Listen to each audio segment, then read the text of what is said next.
Nice Radio Kalaloo presents Just Another Look.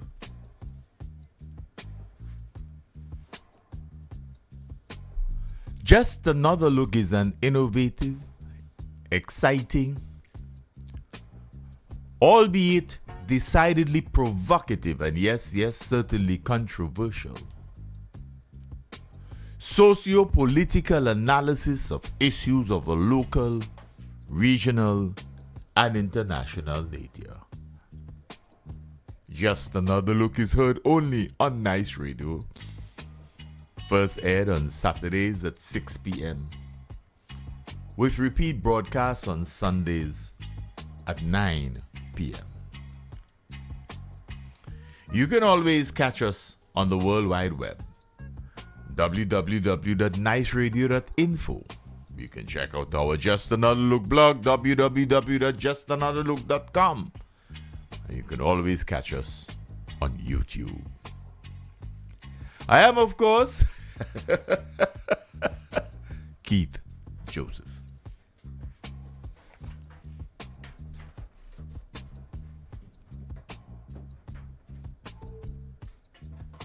Today, dear friends, is Saturday. It is the 28th day of March 2020. Welcome to another edition of your favorite program, Just Another Look.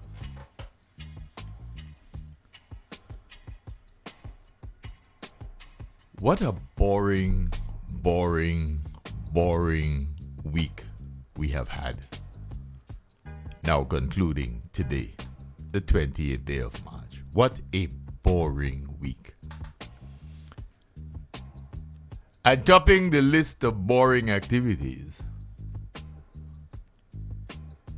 was this country's Prime Minister's Wednesday evening address to the nation. That will be the focus of our program this week. And then we had the Minister of Health, Luke Brown, rounding off on Friday evening dressed up like Kid Kangaroo. Remember, Luke is yet to explain to this nation, although he may well feel that he doesn't have to, what happened with his Rhodes Scholarship. You see, when he got the Rhodes Scholarship, there was much ado about nothing with regard to it. Oh, we were talking about the importance of getting it and how proud one was to have received it, etc., etc. And coming against the backdrop of his taking the University of the West Indies to court, or attempting to at least, or wanting to, making much ado about that, people expected that we would have been hearing about this almost ad infinitum. But suddenly, we heard nothing about the action that he wanted to take against the University of the West Indies. And then we heard nothing about the Rhodes Scholarship. He was back home in record time. But he opted for the life of politics alongside Papa. What a choice he made. What a choice. But those were the two most boring activities for the week, actually. And it's sad. But if you want to add to the boredom of the week, you can add Thursday's parliamentary session. So those were the boring highlights of the week. The Prime Minister addressing the nation. Thursday's parliamentary session. And then Friday, we had Lord Luke. Lord Luke. Anyway, let's get down to the real business. You see, just another look can only describe Prime Minister Gonzalez's address to the nation on Wednesday evening as an elections 2020 economic package. That is the best description or designation one can give to the Prime Minister's address. His elections 2020 rescue economic package. That's all it was. If you've been following us, you'd recognize that. Luke Brown, on the other hand, dressed up like Kid Kangaroo, was seemingly anxious to have his day in the sun, except it was on nighttime television. There must have been a reason why he wasn't alongside the Prime Minister when the Prime Minister was addressing the nation. One can only hazard a guess that the Prime Minister wanted his own or enjoys his own show. He didn't want any sidebar. And Luke and others are sidebars. Remember the Prime Minister say the Prime in Prime Minister means first, you know. You can't interpret it any other way. It's first. And the way in which he has conducted himself, it doesn't seem as though it is first among equals, because from his behavior, it doesn't appear as though he considers any one of them his equal. Doesn't matter that at one point he says that Gerald Thompson was arguably the brightest member of his cabinet. Arguably. That arguably must be in capital letters, because no one ever accepted that. So, Papa spoke to the nation with his elections 2020 rescue economic package. But listeners to Nice Radio's Callaloo presentation of Just Another Look, dated 21st March 2020, and who then listened to the Prime Minister address to the nation on Wednesday, 25th March 2020, must have felt that we at Just Another Look had seen his script a week ago. Because what the Prime Minister delivered on what we have called his elections 2020 rescue economic package. Note we didn't say economic rescue package, you know. Rescue economic package. Because the emphasis is on rescuing the elections. We predicted that that was what was going to happen. Where Vincentians may have been expecting Gonzalez to address square on the country's response to the coronavirus pandemic, they got instead just what we anticipated and what we spoke to the previous week on our program. We had indicated then that there was a conundrum confronting Gonzalez. And it appears that Gonzalez having recognized that the 2020 national budget delivered by his son was heavily weighted towards infrastructural projects that would in and of themselves be attractive to the Vincentian electorate, it appears that he found it most challenging, and that he would find it most challenging, to access resources to devote to the fight against COVID-19.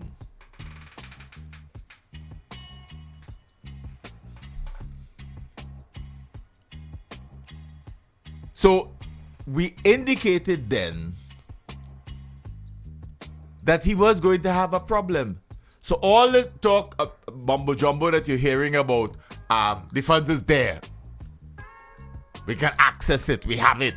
So don't worry.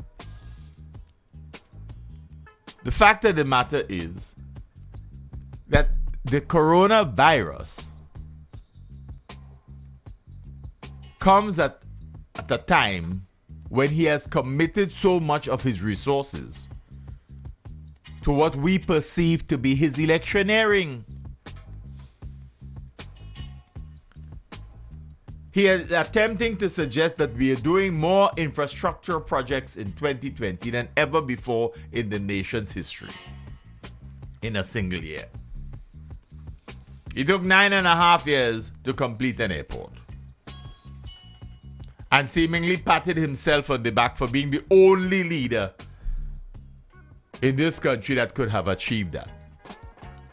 You see, because the hubris, the seeming consumption with self,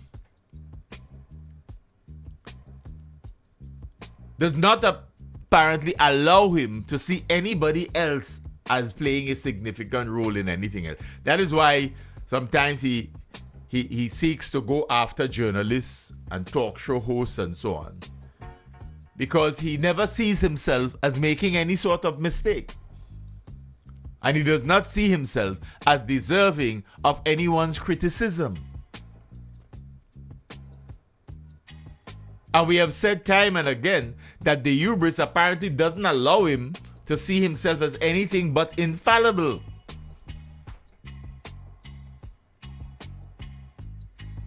And that may be consistent with a perception that allows him to be quoting scripture almost as much as the Pope.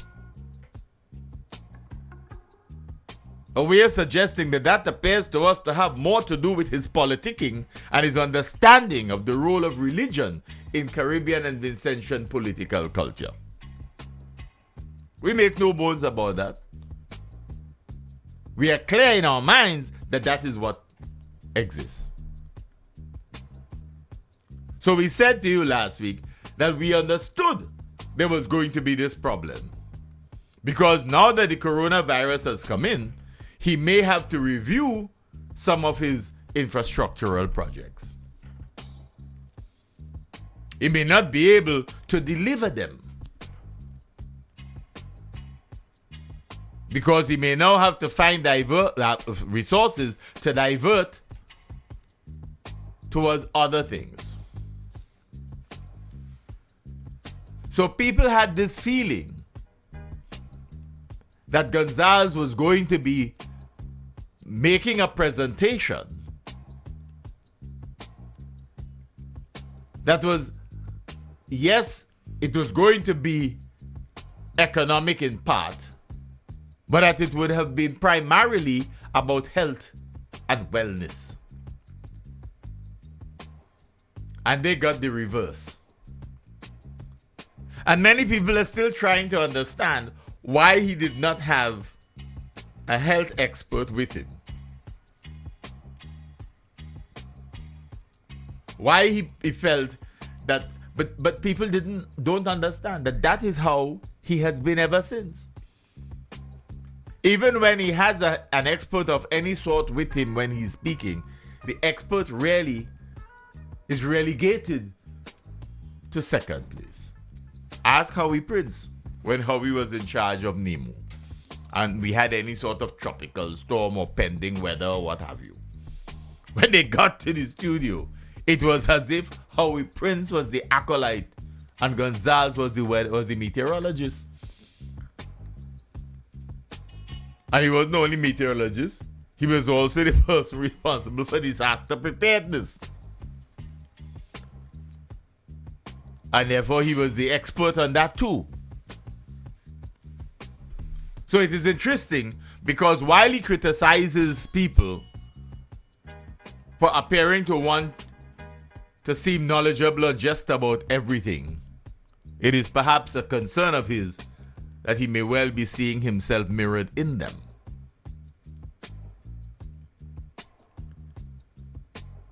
You know, people on Wednesday panicked. It's funny, but it's true. On Wednesday, people apparently panicked.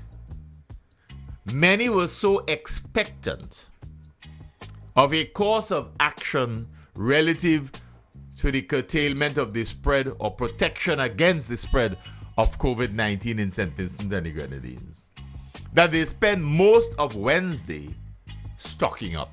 As the supermarkets, most of the supermarkets stocked up on Wednesday. I found themselves selling off on Wednesday, most of them,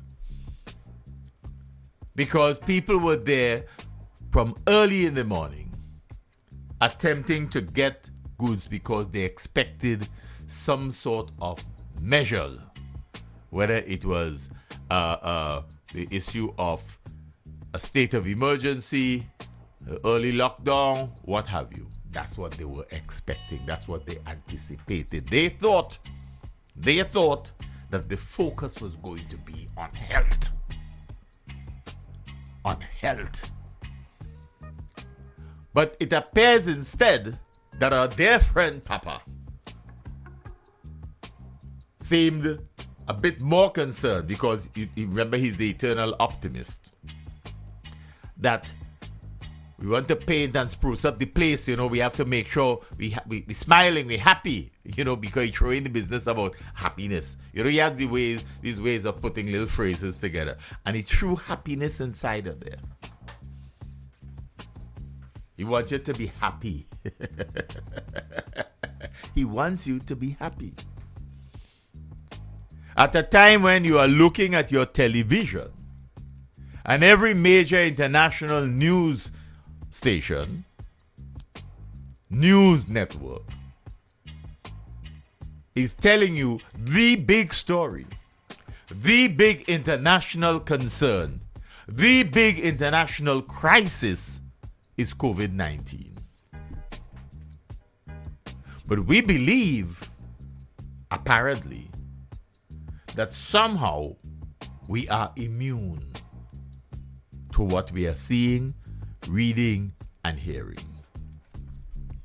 But just another look is of the view that the mere announcement that he was going to address the nation on Wednesday evening may well have done more to make Vincentians engage in panic buying than anything anybody else said prior to that on the coronavirus.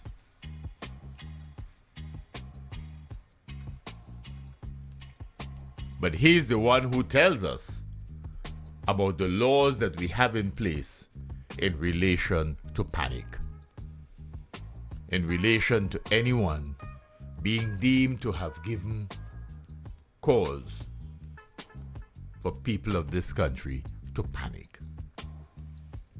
But remember, he's a lawyer of several years standing. He knows the inner workings of the criminal mind. We were not aware that he was a psychologist, but those were his words. He knows the inner workings of the criminal mind by virtue of his experience as a lawyer.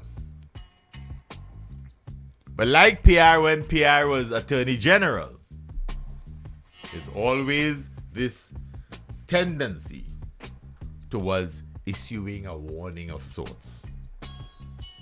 Let us be fair when you see slappy face. And let us be fair. We could do this. We could do that. I as he says about the minivan towards the end of his presentation, boring as it was, set up his face. We could do that. We could do that because he has power. Because he has been swiveling in his big chair for so many years that he may well be exhibiting the kind of giddy-headedness that power brings to those who appear to have been there and have been consumed by power.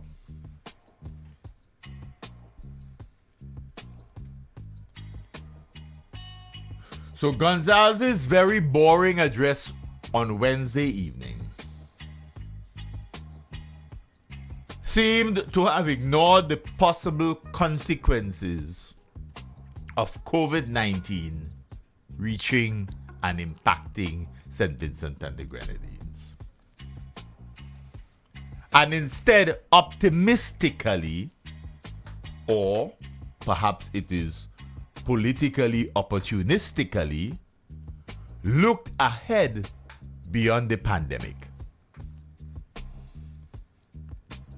He seemed to have wanted to convince us as a nation that he has foresight, that he has a vision. And so it is as if the reality that is impacting the world today has come and gone as far as he's concerned relative to St. Vincent and the Grenadines. And he's looking ahead. But just another look of the view that yes, he's looking ahead. He's looking ahead to December 2020. A probable date for the next general elections in St. Vincent and the Grenadines. The more you reflect on his presentation, boring as it was on Wednesday last, the more you recognize how much he's concerned about whether or not he can return his party to government office in the next general elections. The mumbo jumbo about arrowroot and buying how many 100 pounds of arrowroot to give to the school feeding program and so on and so on. Friends, that is an economic elections gimmick.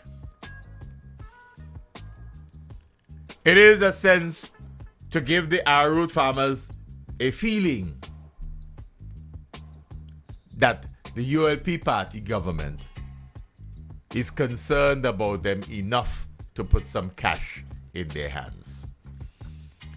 It was Montgomery Daniel, the parliamentary representative for North Windward, who stood up in Parliament some years ago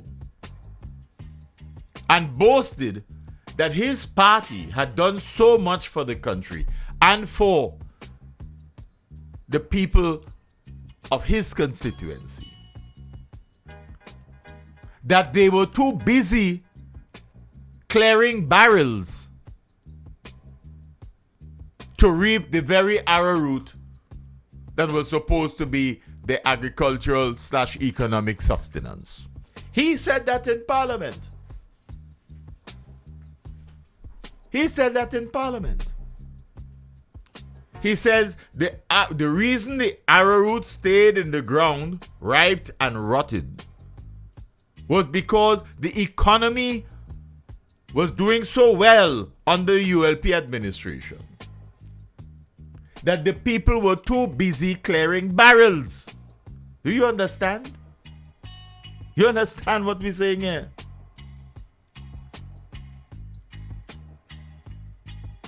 Montgomery Daniel apparently did not quite understand that the people who get barrels aren't necessarily the ones paying for them.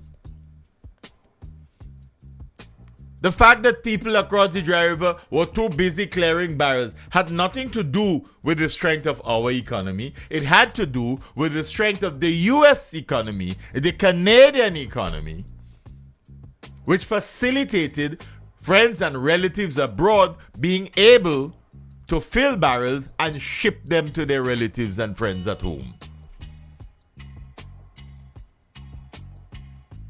It didn't take any scientific wisdom to understand that that was the reality. But here was a member of the government standing in parliament and explaining that the arrowroot farmers made a choice, a deliberate choice, that clearing the barrels were far more significant to them and their well-being as they perceive it than reaping the arrowroot that they had put in the ground and cared for with their own sweat.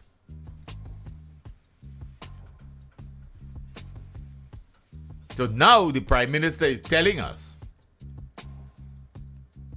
that he's going to be giving them, buying so many pounds of arrowroot to put to the school feeding program. So tell me again why we weren't doing that all of the time. Why weren't we ensuring that one of our agricultural products, because we always talk about buy local, and we expect that buy local means something in St. Vincent and the Grenadines. Agriculture Minister Soboto Caesar say, yes, we have food security. He could say that from the top of his lungs as far as I am concerned. The fact of the matter is that we are now getting a sense that suddenly, the Prime Minister remembers that we produce arrowroot and that it is a valuable and rich product and that we could buy it as a government and put it in the school feeding program for the nation's children. What an amazing discovery in the face of COVID-19. So suddenly, he remembers that. And he tells us the precise poundage that we are going to buy. And just another look asks, why haven't we been doing that all of the time? It is our product, it is our produce, and it would have guaranteed our arrowroot farmers a consistent market for their products at the local level. But now it is presented to us as part of an economic rescue package. It is an election package. An election 2020 rescue economic package. Nothing more. It is the same old warmed over politics that we have been talking about time and time again. There is nothing innovative in Gonzalez's politics. It is his gift of gab that is allowing people to believe that the same warmed over politics is something new. There's nothing new in his politics.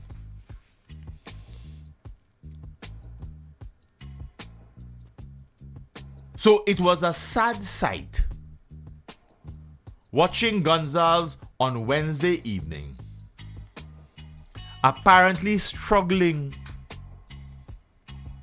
to present a straight face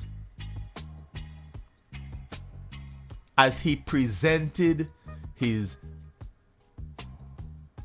elections 2020 rescue economic package.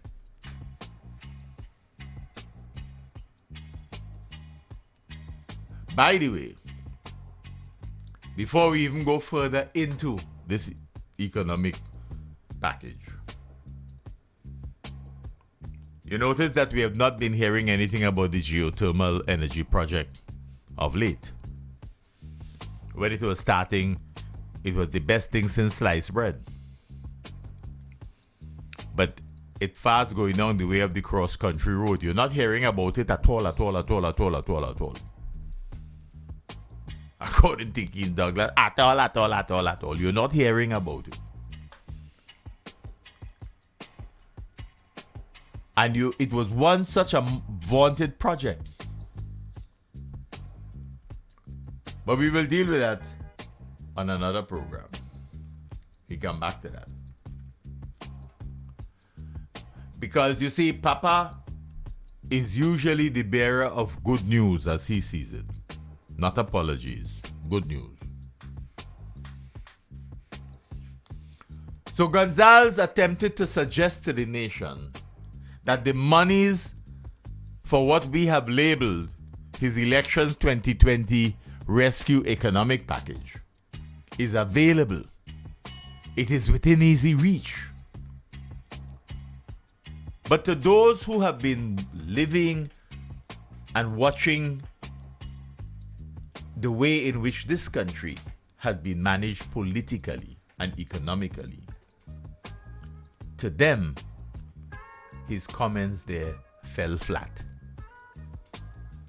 It did not appear even remotely credible. You see, the Vincentian people were waiting to hear about measures to protect them. They were waiting to hear about measures that would have given them comfort in the face of what they know to be the truth of St. Vincent and the Grenadines' healthcare system. We refer back, when we talk about our healthcare system, to Dr. Goodluck's comments that ended up on Eyewitness News and elsewhere in this country. You see, the ULP administration has a way of saying that there's some people in the media who are purveyors only of bad news. And they forget that people at the international level are hearing us. And we're damaging the image of the country by saying all these things. Remember when Annie Muster said in a meeting about the price of chicken back and the fact that people had to buy smaller portions? People raised Cain. People from the ULP raised Cain, saying, look at the image they want to give to the country, that thing's so bad in the country. It wasn't bad when we ended up with a matter of an allegation of rape against the Prime Minister of the country. That wasn't damaging anybody's image. Yeah? That wasn't damaging the image of the country. When we had what Just Another Look called the rape rally in Kingston, that was nobody bothered about our image at the international level. We don't bother about those things. We bother about things when other people appear to be decidedly critical, constructively critical of what is happening in our country. There are times when we concern ourselves with our image abroad, but we are not consistent in the image we wish to convey. We are not at all consistent. So Vincentian people stocked up on Wednesday, pack up themselves in front of the televisions to watch Papa deliver what they thought was a presentation that would give them comfort. Because his presentation came after the SVG television news, where at the regional in the regional and international segments, the top items were the coronavirus. At the regional and international level that very night,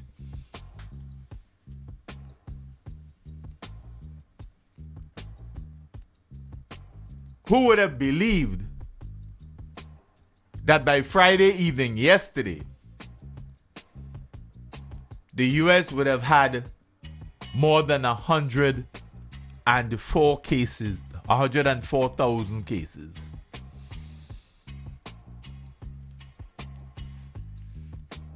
Yeah, and climbing. So they now have more than even China, the most populous nation in the world.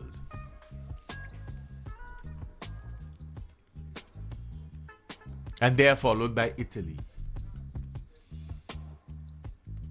Who would have thought that they would have read in the news that Prince Charles, Prime Minister Boris Johnson, and the UK government's health secretary would have all been struck with coronavirus? In a country that waited too long to take precautionary measures.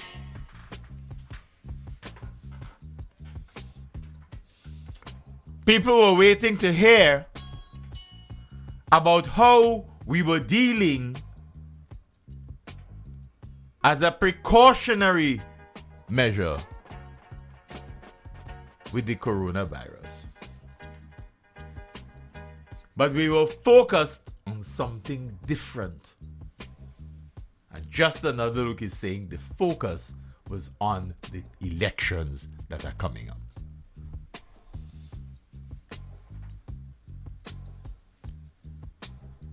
Because some of the measures, if you're saying that we don't have the kind of problems that we do, then the economic measures are difficult to justify.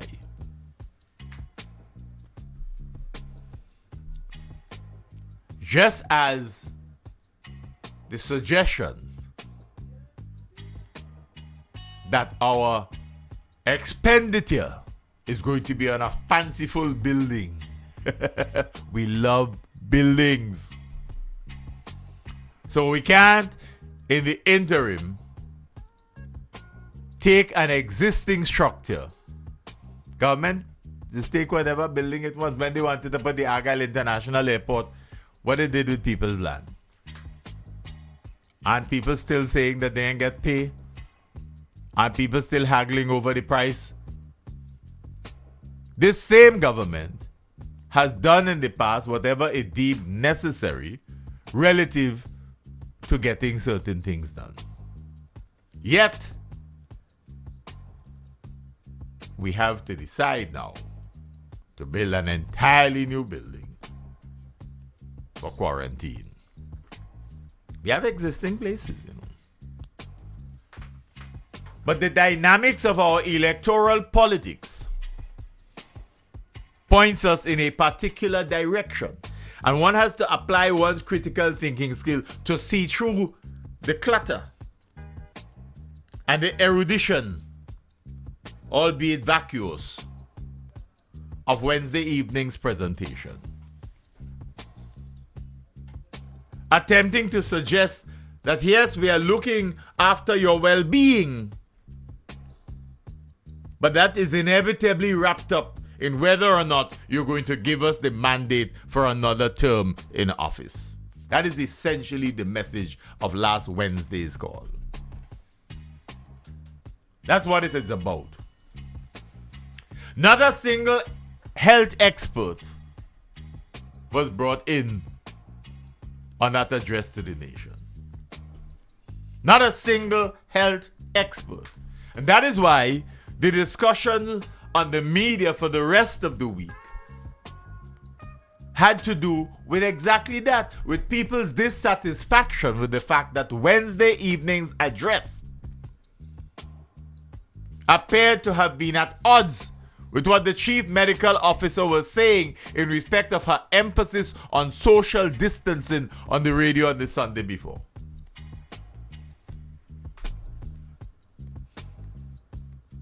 And during the week, people were asking, is the Prime Minister serious about protecting his own people against COVID-19? When it appears that he was able, or engaged in functions that had numbers that exceeded the recommended figure as per the chief medical officer.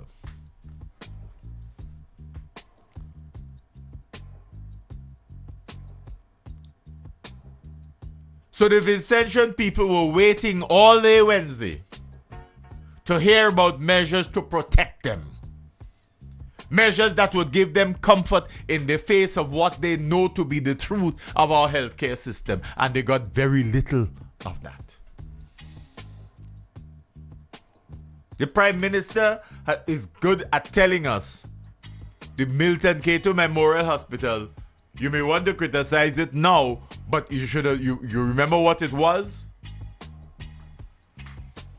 So every time we want to make a comparison, every time we want to talk about something that is not going as well as they promised, we are told about what it was. We have forgotten that the honeymoon period is over a long time now.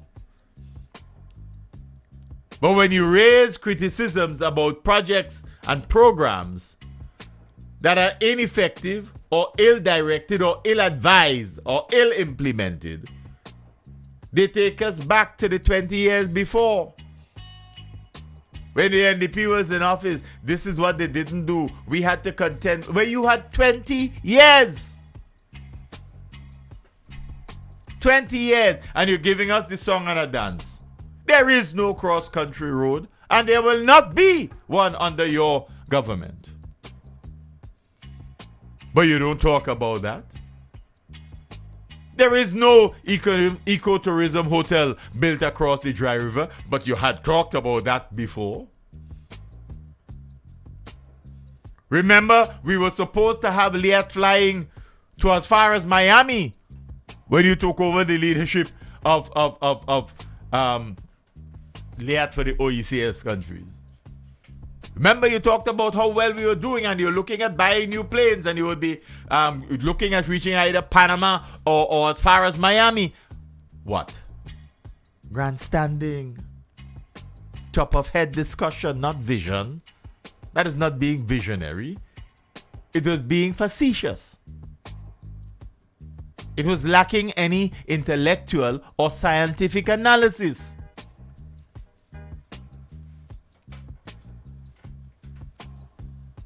So you see, sometimes, dear friends, we call upon you to think through these things.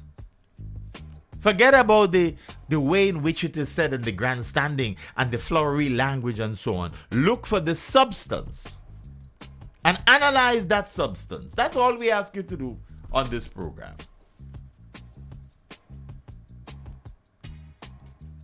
Listeners to Just Another Look would have heard us say last Saturday, and we quote, "Since the start of the coronavirus, we in St. Vincent and the Grenadines, while viewing, hearing, and reading about its growth from inception through to the current pandemic, appeared as though we were immune to its creeping paralysis-like movement across the globe." That's what we said last week. It is still relevant. We said, quote, "Our behavior with regard to COVID-19 is much the same as that which we have adopted in the case of tropical storms, hurricanes, earthquakes, and volcanic eruptions. We have simply taken everything for granted through to the point of panic once we awake to the reality of the pandemic." The average Vincentian may well have taken his or her cue in respect of the COVID-19 from the political leadership of this country. The attitude was one of sheer nonchalance. This is still valid. In fact, it is all the more valid after Wednesday's national address.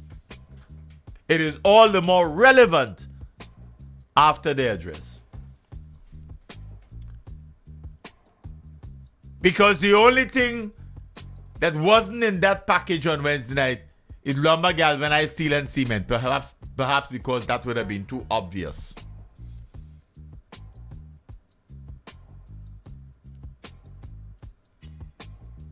But what we are attempting to do, we're saying, hello, we're watching the growth of the pandemic. And we're saying, yeah. We're going to give pensioners 2 sets of payments in one. Because we don't want them to come out too often, etc., etc. Yeah, right. There was no creativity in the package. And just another look is of the view because it was sheer electioneering, nothing else. Look at the issues that were brought to the fore in the package.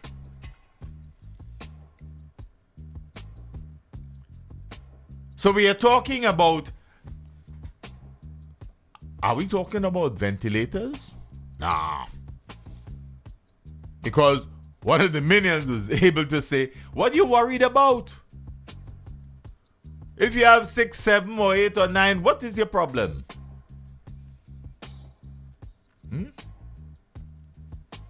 And we told you last week, as happened with SARS, which we were essentially spared. Once Vincentians started to talk about COVID-19 in public, the government's response was predictable. The response was reference to the laws that speak to legal action against those deemed to be engaged in spreading panic. The government's response was one that largely ignored the fact that in today's Vincentian society, people are no longer living in isolation from the global environment.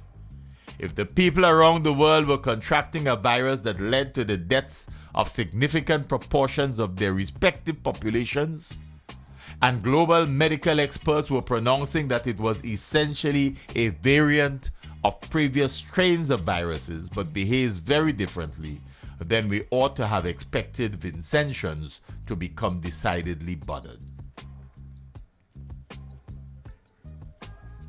Yeah? And that is the basis on which we were in our program able to challenge Minister Stevenson about his claim as to why Vincentians were angry in respect of the COVID-19. Because he dared to suggest that they were angry because they were listening to the wrong people. Well, if they listened to Gonzalez on Wednesday night, then they had more reason to be angry. They had more reason to be angry.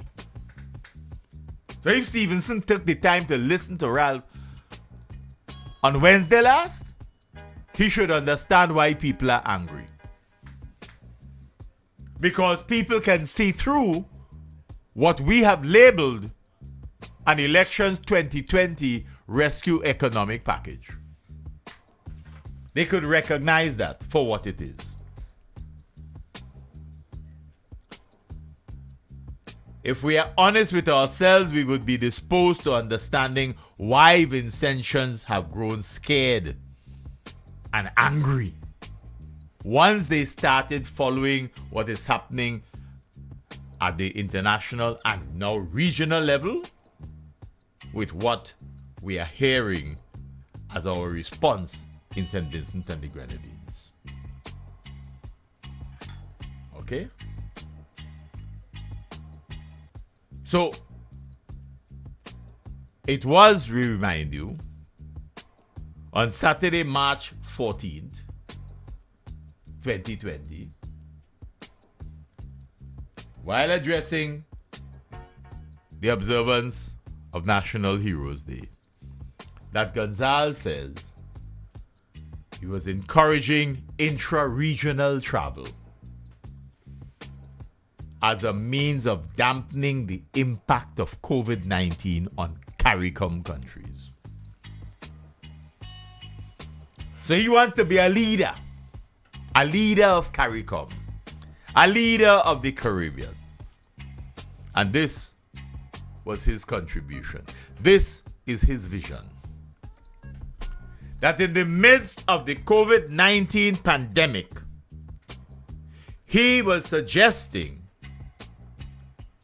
that we use the opportunity of the pandemic to promote intra-regional travel as a means of dampening the impact of COVID-19 on CARICOM countries. CARICOM countries. So Jamaica, but Bermuda on veritable lockdown. Bahamas, Jamaica, come down through the list.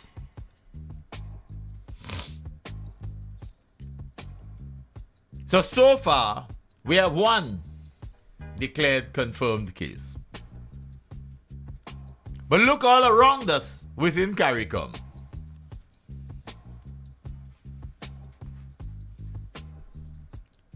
So in the face of that, what is visionary in Gonzalez's proposal that his minions are also supporting?